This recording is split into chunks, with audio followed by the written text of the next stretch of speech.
Hello students. Presently हम third unit study कर रहे हैं, that is laws of motion. और आज हम डिस्कस करेंगे बेटा मास एंड पुल्ली प्रॉब्लम्स। देखो, आज जो टॉपिक डिस्कस हो रहा है काफ़ी इम्पोर्टेंट है, कंपटीशन पॉइंट ऑफ व्यू से भी इम्पोर्टेंट है। और ऐसा टॉपिक है, अगर एक बार समझ में आ गए बेसिक पॉइंट्स तो कभी गलती नहीं होगी। तो देखिए, स्टार्ट करते हैं। इसी से है starting, that is connected motion भी कह सकते हैं, या मास एंड पुल्ली प्रॉब्लम्स भी कह सकते हैं। That is problems of masses, that is problem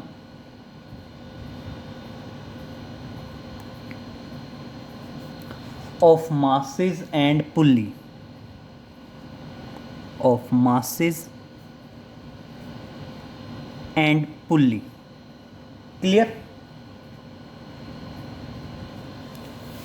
या दैट इज कनेक्टेड मोशन, या इसको कह सकते हैं that is connected motion. Clear? तो इसमें बेटा कुछ 6-7 बेसिक सी क्वेश्चंस कराएंगे हम एक जनरल पैटर्न में चलेंगे, मास m1 m2 लेके। मे भी हो सकता है आपके पास क्वेश्चन में मासेस की वैल्यू दी गई हो तो आप मास की वैल्यू पुट अप कर देंगे। तो देखिए, हम पहली प्रॉब्लम पे आते हैं। मान लीजिए पहली प्रॉब्लम क्या है, एक फिक्स एंड है। एक फिक्स एंड से आपकी ये एक पुल्ली कनेक्टेड है, ठीक है। और इस पुल्ली के ऊपर से बाय यूजिंग द स्ट्रिंग का यूज करते हुए दो बॉडीज कनेक्टेड हैं। मान लीजिए एक का मास है m1 और बेटा दूसरी बॉडी का मास मान लीजिए m2। क्लियर? एक बॉडी का मास हमने क्या माना, m1, और दूसरी बॉडी का मास हमने क्या माना, m2। अब मेरी बात समझिए बेटा, अगर मान लीजिए सिचुएशन ऐसी है कि if m1 is greater than m2, अगर m1 जो है वो m2 से ज़्यादा है तो स्नैरियो क्या होगा बेटा, m1 डाउनवर्ड मूव करेगा और m2 कहाँ मूव करेगा, अपवर्ड। जितना एक्सेलरेशन m1 का डाउनवर्ड होगा उतना ही एक्सेलरेशन m2 का अपवर्ड होगा। And we have to calculate the acceleration a। हमने क्या कैलकुलेट करना पड़ेगा, एक्सेलरेशन a कैलकुलेट करना पड़ेगा। क्लियर? अब एक पॉइंट और समझिए बेटा, ये एक ही स्ट्रिंग है जो m1 और m2 को कनेक्ट कर रही है, और बेटा दोनों बॉडीज का वेट एक्ट करेगा डाउनवर्ड। इसका वेट इधर एक्ट करेगा, दैट इज m1g, और इसका वेट भी इधर एक्ट करेगा m2g। तो बेटा टेंशन कहाँ एक्ट करेगी, टेंशन हमेशा क्या होता है, स्ट्रिंग के अंदर अपोजिट डायरेक्शन में जो फोर्स एक्ट करता है, मतलब स्ट्रिंग जो बॉडी पे फोर्स लगाती है उसे बोलते हैं टेंशन।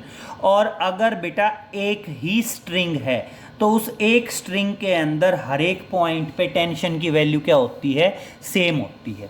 तो दूसरा पॉइंट, हमने इस रस्सी की टेंशन निकालनी है। और बेटा अगर ये पुल्ली इस रस्सी से हैंग की गई है तो इस रस्सी की भी कुछ ना कुछ टेंशन होगी, और मान लीजिए उसको कह दिया टी डैश। तो अब हमने तीन चीज़ें निकालनी हैं, कैलकुलेट करना है acceleration, tension of the string and the tension T dash. Clear? तो अब एक पॉइंट क्लियर करेंगे बेटा, यस, आप कभी भी समझें, हमने ये पढ़ा है फोर्स किसके बराबर होता है, mass into acceleration. Clear? It means acceleration किसके बराबर आएगा, F/m। एक्सेलरेशन क्या आएगा, F/m आएगा। और यहाँ पे F का मतलब क्या है, F का मतलब है बेटा नेट फोर्स और m का मतलब है टोटल मास। यही पॉइंट है ना बेटा। यस, अब एक बेसिक सा लॉजिक समझना। अगर मान लीजिए आप ये कहते हो ये कोई बॉडी है, क्लियर, इस बॉडी पे डाउनवर्ड डायरेक्शन में फोर्स लग रहा है 20 न्यूटन, और मान लीजिए अपवर्ड डायरेक्शन में फोर्स लग रहा है 5 न्यूटन। देखिए क्लियर करिए, मैं कह रहा हूं बॉडी है, डाउनवर्ड डायरेक्शन में फोर्स लग रहा है 20 न्यूटन, अपवर्ड डायरेक्शन में फोर्स लग रहा है 5 न्यूटन। और अब अगर मैं यहाँ पे ये कह दूं कि इस बॉडी पे नेट फोर्स बताइए, तो बेटा नो डाउट बॉडी पे नेट फोर्स होगा 15 न्यूटन। और कहाँ होगा वो नेट फोर्स, डाउनवर्ड डायरेक्शन में होगा। कैसे होगा बेटा, हमने कैसे निकाला, 20 - 5 करके निकाला ना। तो बेटा सेम स्नैरियो यहां पे है, M1 पे भी दो फोर्स एक्ट कर रहे हैं, M1G downward, T upward. M2 पे भी दो फोर्स एक्ट कर रहे हैं, M2G डाउनवर्ड और टेंशन अपवर्ड। क्लियर। अब हम मान लीजिए दोनों टेंशंस तो कैंसिल हैं। अब अगर मैं इस स्ट्रिंग की बात करूं, पूरे सिस्टम को एक ही मान लूं, बेटा यहाँ पे 2-3 पॉइंट हैं। एक तो जो स्ट्रिंग है वो इन एक्सटेंडेबल है और वेटलेस अज्यूम की गई है। एंड सेकंड जो पुल्ली है बेटा, वो पुल्ली भी क्या है आपकी, फ्रिक्शनलेस है। There is no any friction in the pulley, क्योंकि अभी हम फ्रिक्शन पे आए नहीं हैं। इसी यूनिट में आगे हम फ्रिक्शन पढ़ेंगे। बाकी प्रेजेंटली जो सिचुएशन है उसमें जो स्ट्रिंग है वो इन एक्सटेंडेबल है, वेटलेस है, और जो पुल्ली है वो पुल्ली भी क्या है बेटा, फ्रिक्शनलेस है। अब अगर मैं इस स्ट्रिंग की बात करूं तो इधर तो फोर्स एक्ट कर रहा है M1G और इधर फोर्स एक्ट कर रहा है M2G। ठीक है, दो ही फोर्स हैं, इधर M1G और इधर M2G। और बॉडी कहाँ मूव कर रही है, स्ट्रिंग कहाँ मूव कर रही है, इस तरफ से ऐसे डाउनवर्ड मूव कर रही है। ये M1 डाउनवर्ड और M2 अपवर्ड। तो इसका मतलब क्या ज़्यादा है, M1G ज़्यादा है और M2G कम है। और इस तरह से नेट फोर्स आ जाएगा M1G माइनस M2G। क्लियर। तो देखिए अगर मैं यहाँ पे एक्सेलरेशन निकालना चाहूँ तो एक्सेलरेशन आएगा M1G minus M2G।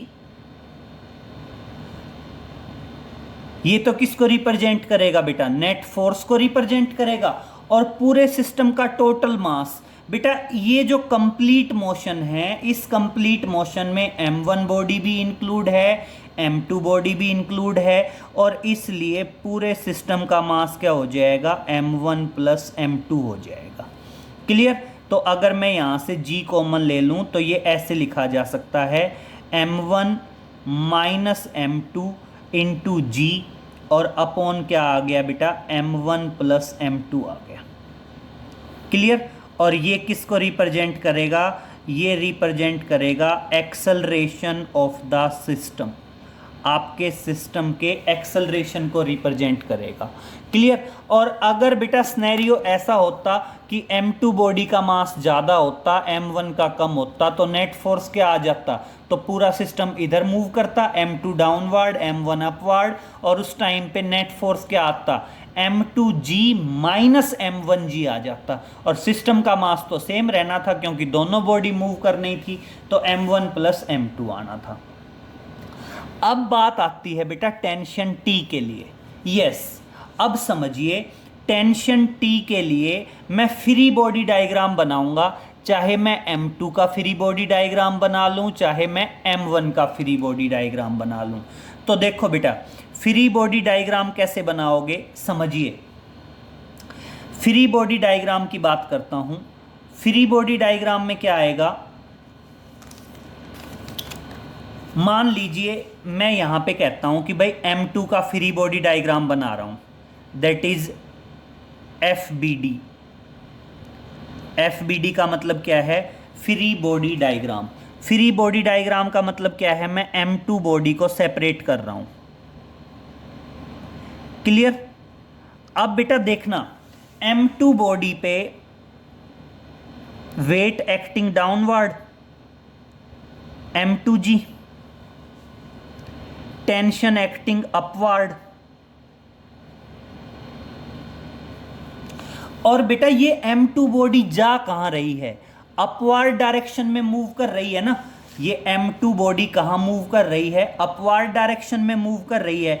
Upward direction में मूव कर रही है तो इसका मतलब नेट फोर्स कहां एक्ट कर रहा है? अपवर्ड डायरेक्शन में एक्ट कर रहा है। और नेट फोर्स क्या आएगा? नेट फोर्स आ जाएगा बॉडी का मास और सिस्टम का एक्सेलरेशन। देखो क्लियर करो फ्री बॉडी डायग्राम। M2 था, M2 पे weight downward, M2G, tension acting upward. अब एक बार इस पूरे डायग्राम में, पूरे फिगर में देखिए M2 कहाँ मूव कर रहा है? अपवर्ड। M2 का एक्सेलरेशन क्या है? A। तो इसका मतलब नेट फोर्स कहाँ लग रहा है? अपवर्ड डायरेक्शन में लग रहा है। और नेट फोर्स किसके बराबर होगा? बॉडी का मास इनटू बॉडी का एक्सेलरेशन। और इस फ्री बॉडी डायग्राम से देखिए आप क्या बता देंगे? नेट फोर्स M2A किसके बराबर आएगा बेटा? M2A बराबर आएगा T minus M2G, T minus M2G। Clear? यहां पे बेटा M2 की वैल्यू आपको दी होगी, G आपको पता ही है 9.8, एक्सेलरेशन यहां से कैलकुलेट हो जाएगा। तो इस तरह से ये क्या आएगी? आपकी रस्सी की टेंशन आ जाएगी T। फ्री बॉडी डायग्राम चाहे इसका बनाओ या इसका बनाओ, उससे हम क्या कैलकुलेट कर सकते हैं? उससे हम स्ट्रिंग की टेंशन कैलकुलेट कर सकते हैं। और अब एक चीज समझिए बेटा, इस स्ट्रिंग पे ये टेंशन भी डाउनवर्ड, ये टेंशन भी डाउनवर्ड, तो ऑटोमेटिक जो टी डैश है वो टी डैश किसके बराबर आएगा बेटा? ट्वाइस ऑफ टी आ जाएगा। क्या आ जाएगा? ट्वाइस ऑफ टी आ जाएगा। क्लियर हुआ? तो इस तरह से हमने तीन चीजें कैलकुलेट कर दी, सिस्टम का एक्सेलरेशन, इस स्ट्रिंग की टेंशन टी और इस स्ट्रिंग की टेंशन टी डैश। ठीक है, अब मैं इसके साथ एक एग्जाम्पल करा देता हूं जिससे आपको क्लियर रहे कि कैसे हो सकते हैं। एक एग्जाम्पल देख लीजिए इसके साथ। मान लीजिए हम कहते हैं ये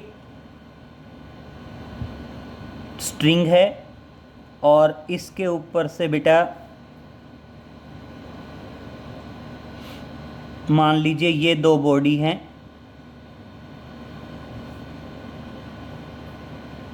क्लियर? इसका मास मान लीजिए बेटा 20 kg और इसका मास मान लीजिए बेटा 10 kg। क्लियर? तो नो डाउट सिनेरियो क्या होगा? ये बॉडी डाउनवर्ड मूव करेगी और ये बॉडी अपवर्ड मूव करेगी।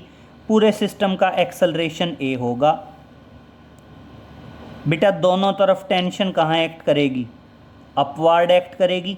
और इस रस्सी की जो टेंशन होगी टी डैश वो होगी। तो अब मैं कहता हूँ तीनों चीज़ें कैलकुलेट करनी है, acceleration of the system, tension of the string and another tension T dash of the string. Clear? ये तीन चीज़ें हमने यहाँ पे कैलकुलेट करनी है। तो अब एक बात समझिए, मैं डायरेक्ट रिजल्ट यूज़ कर रहा हूँ, डायरेक्ट रिजल्ट एक्सेलरेशन का। यहाँ पे मान लीजिए M1 ज़्यादा है M2 से, तो 20 ज़्यादा है 10 से, और इसलिए मैं यहाँ पे एक्सेलरेशन का क्या कॉन्सेप्ट लगाऊंगा? मान लीजिए इस बॉडी का मास M1 और इस बॉडी का मास M2, और अब यहाँ पे क्या है? M1 ज़्यादा है M2 से, M1 is greater than M2। तो इस सिनेरियो में एक्सेलरेशन क्या आएगा? इस सिनेरियो में एक्सेलरेशन आएगा बेटा M1 minus M2 into G, और अपॉन क्या आ जाएगा बेटा? M1 प्लस M2 आएगा। तो देखना क्या आ जाएगा, यहाँ से अगर मैं सिंपल करूँ तो देखना क्या आएगा, दैट इज़ 20 माइनस 10 इंटू जी, और अपॉन क्या आ जाएगा, 20 प्लस 10 आ जाएगा, and that is equal to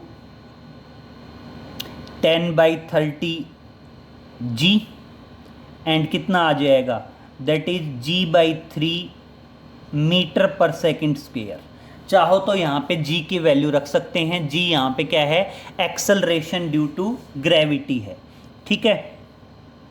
फिर अगर मैं यहाँ पे टेंशन की बात करूँ तो यहाँ पे जस्ट वैल्यू, ये इक्वेशन में टेंशन की फ्री बॉडी डायग्राम चाहे इसका बना लो चाहे इसका बना लो, तो देखना अब आप टेंशन के लिए बात कर रहे हैं, m2a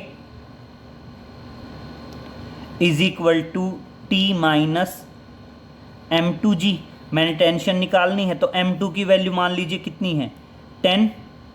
एक्सेलरेशन क्या आ गया, एक्सेलरेशन आ गया g/3, that is equal to T minus 10g। और बेटा t किसके बराबर आ जाएगा, t बराबर आ जाएगा, ये इधर आ गया, that is 10g/3 plus 10g, and that is equal to LCM लेंगे और कितना आ जाएगा, 40g/3, and that is in newton, क्योंकि टेंशन फोर्स का एक कॉन्सेप्ट है और किस में आएगा बेटा, न्यूटन में आएगा, ठीक है। और अब फाइनल टी डैश ऑटोमेटिक किसके बराबर है, ट्वाइस ऑफ टी के बराबर है, तो ट्वाइस ऑफ टी के बराबर है तो क्या आ जाएगा, 2 into 40g/3, and that is equal to 80g/3 newton. Clear. तो आ गया बेटा, ये सबसे सिंपल मास और पुल्ली प्रॉब्लम थी। अब इससे नेक्स्ट पे आते हैं, देखिए इससे नेक्स्ट की बात करते हैं।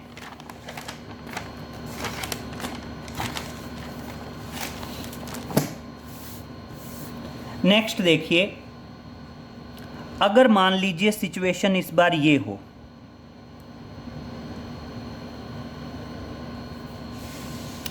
मान लीजिए मैं कहता हूं, नेक्स्ट पे आ जाते हैं, ये फिक्स एंड है,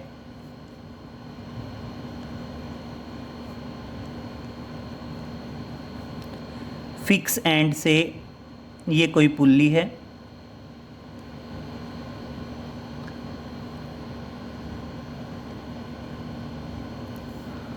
और मान लीजिए सिनेरियो क्या है, सिचुएशन है, ये बॉडी है जिसका मास है m1, यहाँ पे एक बॉडी ये है जिसका मास है m2, और एक बॉडी ये है जिसका मास है m3। क्लियर। और अब अगर मान लीजिए बेटा ऐसा है, m2 plus m3 is greater than m1, तो नो डाउट अगर m2 और m3 का मास ज़्यादा है m1 से तो सिस्टम ऐसे मूव करेगा, ये दोनों डाउनवर्ड मूव करेंगे, ये अपवर्ड मूव करेगा, और एक्सेलरेशन तीनों ही बॉडी का सेम होगा, मान लीजिए ए। क्लियर। अब मैं पहले ही बता चुका हूं, अगर एक स्ट्रिंग है तो टेंशन सेम होगी, इट मीन्स इन दोनों m1 और m2 को कनेक्ट करने वाली स्ट्रिंग एक ही है, तो इन दोनों की टेंशन सेम रहेगी, और मान लीजिए कितनी होगी बेटा, T1 मान लेते हैं। क्लियर। और बेटा ये दूसरी स्ट्रिंग है, इसकी टेंशन को मान लेते हैं बेटा T2, और बेटा ये टेंशन जो है इसको मान लेते हैं T3। तो अब मैं कहता हूं एक्सेलरेशन निकालो, T1 निकालो, T2 निकालो और T3 निकालो। क्लियर। तो सबसे पहले बात करते हैं बेटा, बॉडी का वेट कहां एक्ट करेगा, wait is acting downward, m1g, यहां पे क्या होगा, दैट इज m3g, और ये क्या होगा, दैट इज m2g। क्लियर। और अब देख लीजिए एक्सेलरेशन क्या आएगा बेटा, एक्सेलरेशन ए। अब मेरी बात समझिए, स्ट्रिंग पे इस तरफ डाउनवर्ड फोर्स एक्ट कर रहा है m1g, और इस तरफ डाउनवर्ड दो दो फोर्स एक्ट कर रहे हैं m2g और m3g। तो इस तरफ का नेट फोर्स क्या है, m2g प्लस m3g, और उसमें से क्या घटा देंगे, m1g घटा देंगे। भाई आप कहते हो कि एक्सेलरेशन बराबर है नेट फोर्स के।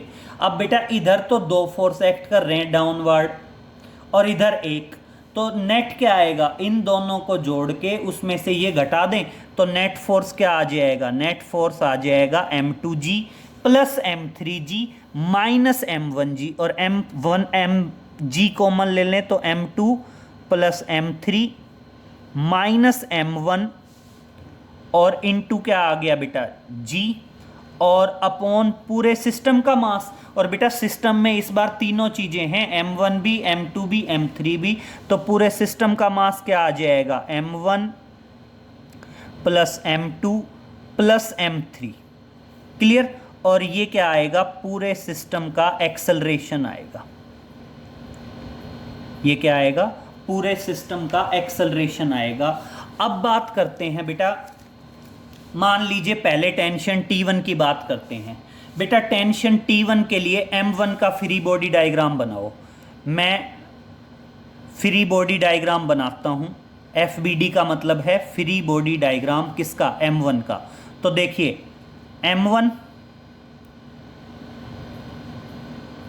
M1 पे weight is acting downward, weight कितना है m1g।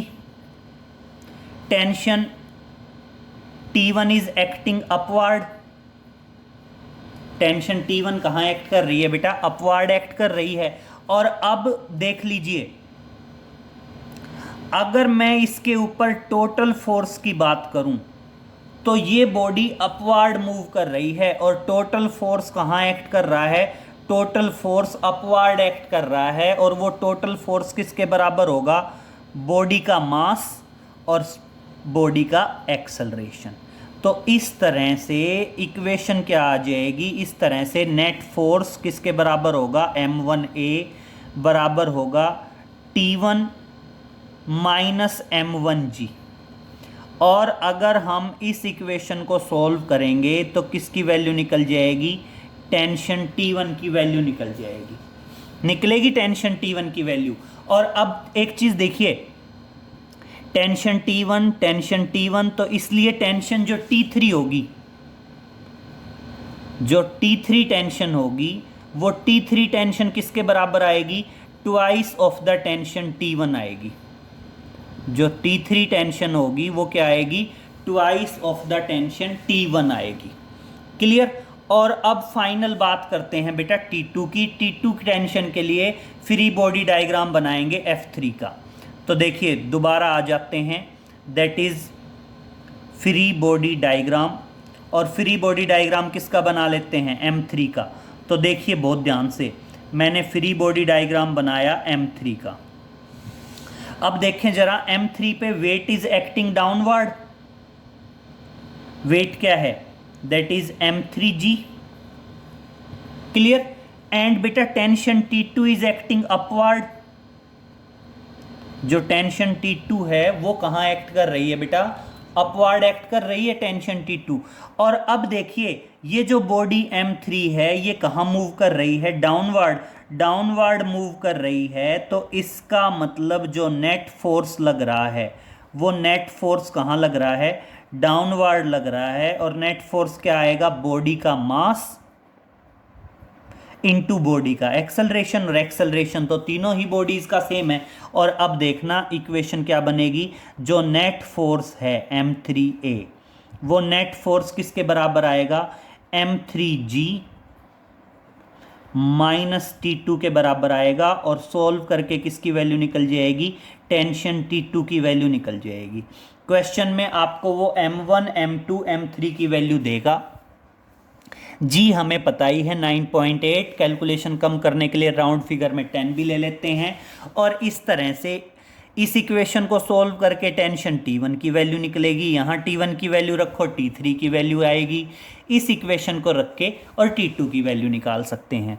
बेटा ध्यान रखना, एक्सेलरेशन के लिए हम हमेशा ये कॉन्सेप्ट यूज़ करेंगे, नेट फोर्स अपॉन मास। और बेटा टेंशन निकालने के लिए हम क्या यूज़ करेंगे, फ्री बॉडी डायग्राम का यूज़ करेंगे। क्लियर। अब चलो एक और नेक्स्ट पे चलते हैं, एक और देख लीजिए। मान लीजिए मैं कहता हूं ये एक टेबल है, ठीक है, मान लीजिए ये कोई एक टेबल है which is placed on the earth surface, जो कहाँ पे रखी हुई है, अर्थ सरफेस पे रखी है।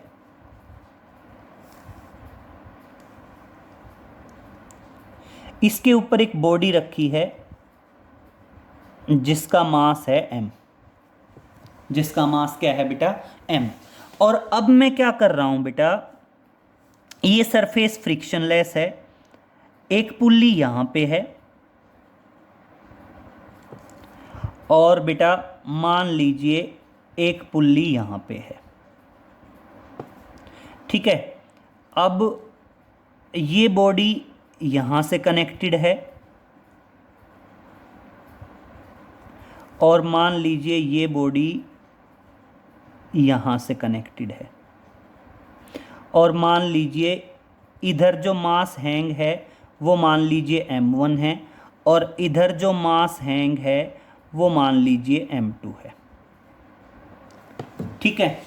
और फिर वही scenario, if mass m1 is greater than m2, अगर m1 is greater than m2 है तो नो डाउट ये बॉडी कहाँ मूव करेगी, अपवर्ड, और ये बॉडी कहाँ मूव करेगी, डाउनवर्ड। और अब मैं कहता हूँ पूरे सिस्टम का एक्सेलरेशन निकाल दीजिए। और बेटा दो स्ट्रिंग है ना, तो इस स्ट्रिंग की टेंशन अलग होगी, इस स्ट्रिंग की टेंशन अलग होगी। अब देखिए एक बार, इधर वेट एक्ट करेगा डाउनवर्ड m1g, इधर वेट एक्ट करेगा डाउनवर्ड m2g। और बेटा टेंशन, इस स्ट्रिंग की टेंशन को मान लीजिए T1 और इस स्ट्रिंग की टेंशन को मान लीजिए T2। क्लियर। तो अब मैं कहता हूं पूरे सिस्टम का तो एक्सेलरेशन बता दीजिए A, और टेंशन T1 और T2 की वैल्यू बता दीजिए। अब मेरी बात सुनिए बेटा, सेम वही कॉन्सेप्ट यूज करेंगे। एक्सेलरेशन किसके बराबर होना है, एक्सेलरेशन बराबर होना है नेट फोर्स अपॉन पूरे सिस्टम का मास। नेट फोर्स देखिए, नेट फोर्स बेटा स्ट्रिंग पे इस तरफ एक्ट कर रहा है m1g, और स्ट्रिंग पे इस तरफ एक्ट कर रहा है m2g। और क्या ज़्यादा है, m1g ज़्यादा है, तभी तो सिस्टम इधर मूव कर रहा है, और इसलिए नेट फोर्स क्या आएगा, m1g माइनस m2g। तो देखिए नेट फोर्स आ गया, जी कॉमन ले लेता हूं, m1g माइनस m2g, और अपॉन पूरे सिस्टम का मास। और अब समझने वाली बात है बेटा, सिस्टम के अंदर m1 बॉडी भी इंक्लूड है, m2 बॉडी भी इंक्लूड है, और ये m मास की बॉडी भी इंक्लूड है। तो इसलिए पूरे सिस्टम का जब मास लेंगे तो m1 प्लस m और प्लस क्या आ जाएगा, m2, तीनों चीज़ें इंक्लूड होंगी। और इस तरह से ये क्या आया बेटा, पूरे सिस्टम का एक्सेलरेशन आ गया। और अब देखो टेंशन T1 के लिए m1 का फ्री बॉडी डायग्राम बना लो, टेंशन T2 के लिए क्या बना लो, m2 का फ्री बॉडी डायग्राम बना लो। तो देखिए अगर आप बात करें, मैं फ्री बॉडी डायग्राम की बात करता हूं, फ्री बॉडी डायग्राम किसका, m1 का। तो देखिए यस, ये बॉडी है, मास है m1, बेटा weight is acting downward, weight is acting downward m1g, and tension T is acting, T1 is acting upward, but बेटा this body is moving downward। और इसका मतलब नेट फोर्स कहाँ एक्ट करेगा, नेट फोर्स डाउनवर्ड एक्ट करेगा, और किसके बराबर होगा, बॉडी का मास और सिस्टम का एक्सेलरेशन। और अब देखिए इसलिए क्या आ जाएगा, net force is equal to क्या आएगा, m1g माइनस T1। और अगर मैं इस इक्वेशन को सॉल्व करूं तो मेरे पास क्या आ जाएगी, टेंशन T1 की वैल्यू आ जाएगी। और अगर T2 की वैल्यू निकालनी है तो M2 का फ्री बॉडी डायग्राम बना लीजिए। तो देखिए मैं M2 का फ्री बॉडी डायग्राम बना रहा हूं। फ्री बॉडी डायग्राम किसके लिए बात करते हैं, M2 के लिए। अब देखना बेटा, M2 में weight is acting downward, M2g, tension T2 is acting upward, but M2 body is moving upward, upward move कर रही है। इसका मतलब जो M2 बॉडी है उस पे नेट फोर्स कहाँ एक्ट कर रहा है, अपवर्ड एक्ट कर रहा है। और नेट फोर्स किसके बराबर होगा, बॉडी का मास, और एक्सेलरेशन तो पूरे सिस्टम का सेम है ही। तो इसलिए अब क्या आ जाएगा बेटा, नेट फोर्स अपवर्ड है, और नेट फोर्स अपवर्ड है तो क्या आएगा, M2a is equal to T2 minus M2g। और यहाँ से जब आप सोल्व करोगे तो यहाँ से किसकी वैल्यू निकल जाएगी बेटा, टेंशन T2 की वैल्यू आ जाएगी। क्लियर, यहाँ से किसकी वैल्यू आ जाएगी, टेंशन T2 की वैल्यू आ जाएगी। समझ में आ गया बेटा, मैं जनरल केस करा रहा हूँ आपको। क्वेश्चन में M1 M2 M3 M इनके मासेस क्या होंगे बेटा, गिवन होंगे। क्लियर। अब देखिए नेक्स्ट पे आते हैं। मान लीजिए नेक्स्ट एक फिगर है ये, यस समझिए।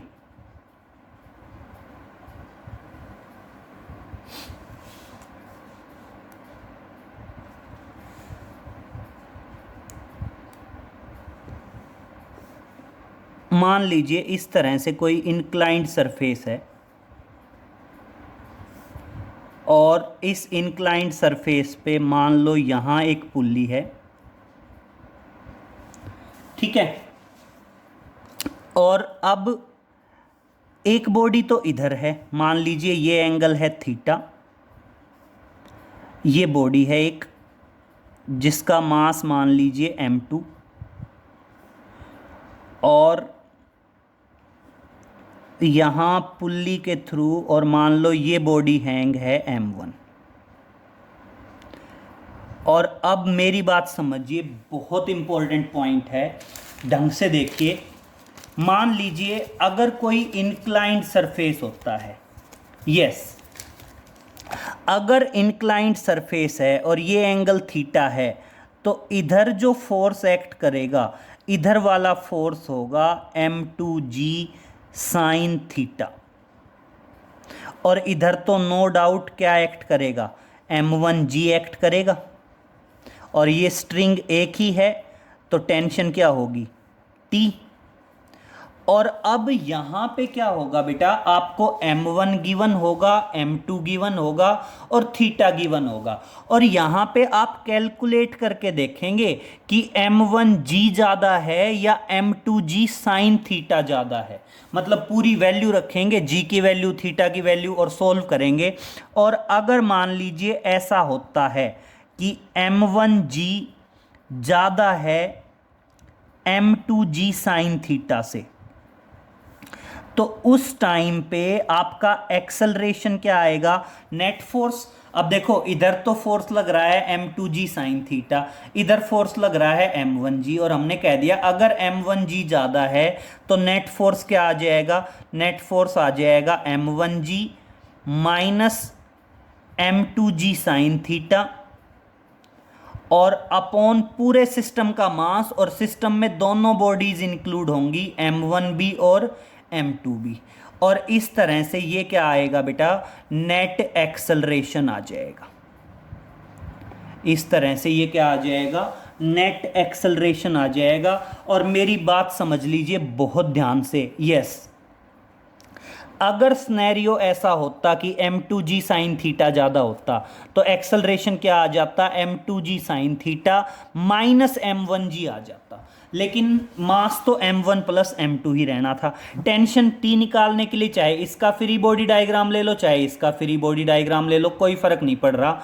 मान लीजिए मैं इसका फ्री बॉडी डायग्राम ले रहा हूँ, that is free body diagram इसका ले लेते हैं, किसका, M2 बॉडी का। अब देखिए M2 बॉडी पे एक तरफ तो फोर्स एक्ट कर रहा है M2G साइन थीटा, और एक तरफ फोर्स एक्ट कर रहा है टेंशन T। और मान लीजिए हमने कहा है M1G ज़्यादा है, M2G साइन थीटा कम है, तो इसका मतलब पूरा सिस्टम इधर मूव करेगा, M1 बॉडी डाउनवर्ड मूव करेगी, M2 कहाँ मूव करेगी, अपवर्ड। और मान लीजिए पूरे सिस्टम का एक्सेलरेशन क्या रहना है, A, तो इसका मतलब M2 बॉडी कहाँ मूव कर रही है, अपवर्ड, तो इसका मतलब T ज़्यादा है।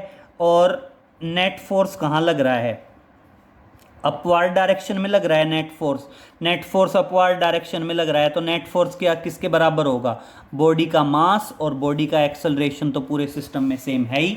तो अब इसलिए इक्वेशन क्या आ जाएगी, नेट फोर्स M2A किसके बराबर होगी, that is T minus M2G sine theta. Clear. और इस इक्वेशन को जब आप सोल्व करोगे तो आपके पास किसकी वैल्यू आ जाएगी, टेंशन की वैल्यू कैलकुलेट हो जाएगी। क्लियर। मैं ये जनरल केस बता रहा हूं, आपको वैल्यू गिवन होगी, M1 M2 और थीटा की वैल्यू आपको दी हुई होगी। इसी से रिलेटेड बस एक लास्ट वन और कर लेते हैं। मान लीजिए मैं आपको कोई ट्राइंगल शेप देता हूं, ठीक है, और इस ट्राइंगल शेप में मान लीजिए ये एंगल है अल्फा और ये एंगल है बीटा। यहां पे पुल्ली लगी हुई है, मान लीजिए यहां पे पुल्ली लगी हुई है। ये बॉडी है जिसका मास मान लीजिए M1 है, और दूसरी बॉडी मान लीजिए ये है जिसका मास मान लीजिए M2 है। Clear. And these are connected by a weightless inextensible string. और ये किससे कनेक्टेड है, वेटलेस इनएक्सटेंडेबल स्ट्रिंग से कनेक्टेड है। क्लियर। और अब मैं कहता हूं इसका जो वेट है वो इधर एक्ट करेगा, वेट का कंपोनेंट ये, तो ये वेट का कंपोनेंट तो क्या आएगा, M1G, और ये एंगल तो क्या आ जाएगा, साइन अल्फा, और ये क्या आएगा M2G, और ये एंगल क्या है, बीटा, तो क्या आ जाएगा, साइन बीटा। और अगर मैं ऐसा कह दूं कि M1G कैलकुलेट करेंगे, पूरा अल्फा की वैल्यू दी होगी, बीटा की, M1 M2 की, और अगर M1G साइन अल्फा ज़्यादा होगा M2G साइन बीटा से, तो उस टाइम पे आपका एक्सेलरेशन अगर ये ज़्यादा है तो सिस्टम इधर मूव करेगा, अगर ये ज़्यादा है तो पूरा का पूरा सिस्टम कहाँ मूव करेगा, इस तरफ मूव करके आएगा, और पूरे सिस्टम का एक्सेलरेशन मान लीजिए सेम रहेगा A। और अब आप यहाँ पे देखिए क्या होगा, एक्सेलरेशन A किसके बराबर होगा, ये फोर्स ज़्यादा है तो नेट फोर्स क्या आएगा, M1G sine alpha minus M2G sine beta. तो देखना नेट फोर्स क्या आ जाएगा, M1G sine alpha minus M2G sine beta, और अपॉन पूरे सिस्टम का मास, और सिस्टम में बेटा कंप्लीट बॉडीज इंक्लूड हैं, तो M1 प्लस M2।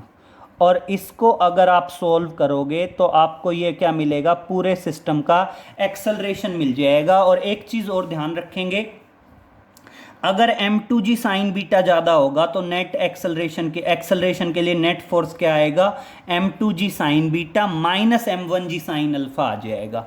और देखो एक ही स्ट्रिंग है तो टेंशन सेम रहनी है, इधर भी मान लीजिए T और इसकी भी T, तो चाहे इसका फ्री बॉडी डायग्राम बना लो चाहे इसका फ्री बॉडी डायग्राम बना लो, किसकी वैल्यू आ जाएगी, टेंशन की वैल्यू आ जाएगी। मान लीजिए मैं फ्री बॉडी डायग्राम बनाता हूँ M1 का। अब देखिए M1 पे एक तरफ एक्ट कर रहा है M1G साइन अल्फा, एक तरफ एक्ट कर रहा है टेंशन, और सिस्टम इधर मूव करके आ रहा है तो net force mg sine alpha की तरफ लग रहा है ना नेट फोर्स, और नेट फोर्स क्या होगा, बॉडी का मास इंटू बॉडी का एक्सेलरेशन। और इस तरह से इक्वेशन क्या आ गई, M1A is equal to M1G sine alpha minus tension. और इस इक्वेशन को अगर आप सॉल्व करोगे तो यहाँ से किसकी वैल्यू निकल जाएगी, टेंशन की वैल्यू निकल जाएगी। क्लियर बेटा, मैंने ये जो सारे क्वेश्चन कराए हैं जनरल केस में करवा दिए M1 M2 की टर्म्स में। आपके पास क्वेश्चंस के अंदर M1 की वैल्यू गिवन होगी, M2 की वैल्यू गिवन होगी, एंगल्स गिवन होंगे, जी की वैल्यू हमें पता ही है 9.8 होती है स्टैंडर्ड। राउंड ऑफ में कैलकुलेशन कम करने के लिए जनरली 10 भी ले लेते हैं, या जनरली आंसर जी की टर्म्स में भी निकल जाता है। तो आप इस तरह के क्वेश्चंस ट्राई करेंगे। कनेक्टेड मोशन के काफ़ी सारे क्वेश्चंस हैं, लेकिन ध्यान रखेंगे अभी हमने जो भी क्वेश्चन कराए हैं उन सारे के सारे क्वेश्चंस में जो पुल्ली है वो फ्रिक्शन लेस ली गई है, क्योंकि आगे जो क्वेश्चंस हैं उनमें ऐसा भी होगा कि पुल्ली के अंदर क्या दिया गया हो, फ्रिक्शन दिया गया हो। और बेटा इस टाइप से पुल्ली के अंदर जो फ्रिक्शंस गिवन होते हैं ये क्वेश्चंस जेई एडवांस लेवल पे आते हैं। अगर हम जेई मेंस की बात करें या नीट की बात करें तो वहाँ पे जनरली जो क्वेश्चन आते हैं वो पुल्ली फ्रिक्शन लेस बताई जाती है। हाँ, जेई एडवांस की बात करें तो वहाँ पुल्ली के अंदर फ्रिक्शन भी बताया जाता है। क्लियर? तो इस तरह के क्वेश्चंस आप कैरिड आउट करने की कोशिश करेंगे और बाकी नेक्स्ट लेक्चर में मिलते हैं बेटा आगे। Okay, thank you.